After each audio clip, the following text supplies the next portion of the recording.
निदा फाजली साहब नहीं रहे, उनको मैं श्रद्धांजलि देना चाहता हूँ। उनकी ही एक नज़्म जो उन्होंने अपने पिता के गुजर जाने पे लिखी थी, और उस नज़्म का जो आशय यही है कि दरअसल पिता नहीं बेटा ही मरता है।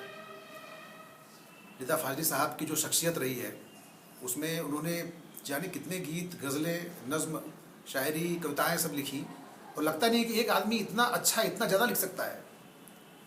सच में मैं उनकी एक नज़्म सुनाना चाहता हूँ, उसी बहाने में उनको श्रद्धांजलि देना चाहता हूँ अपनी तरफ से।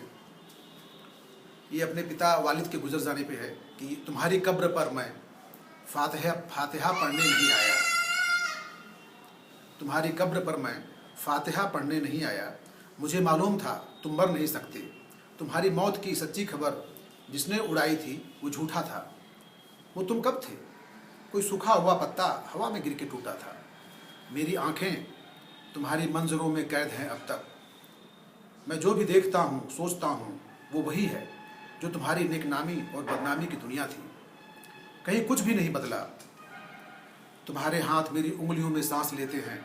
मैं लिखने के लिए जब भी कागज़ कलम उठाता हूँ, तुम्हें बैठा हुआ मैं अपनी कुर्सी में पाता हूँ। बदन में मेरे जितना भी लहू है वो तुम्हारी लफ्ज़िशों, नाकामियों के साथ बहता है। मेरी आवाज़ में छुपकर तुम्हारा जहन रहता है। मेरी बीमारियों में तुम, मेरी लाचारियों में तुम। तुम्हारी कब्र पर जिसने तुम्हारा नाम लिखा है, तुम्हारी कब्र पर जिसने तुम्हारा नाम लिखा है वो झूठा है, वो झूठा है, वो झूठा है। तुम्हारी कब्र में मैं दफन, तुम मुझ में ज़िंदा हो। कभी फुर्सत मिले तो फातिहा पढ़ने चला आना, कभी फुर्सत मिले तो फातिहा पढ़ने चले आना।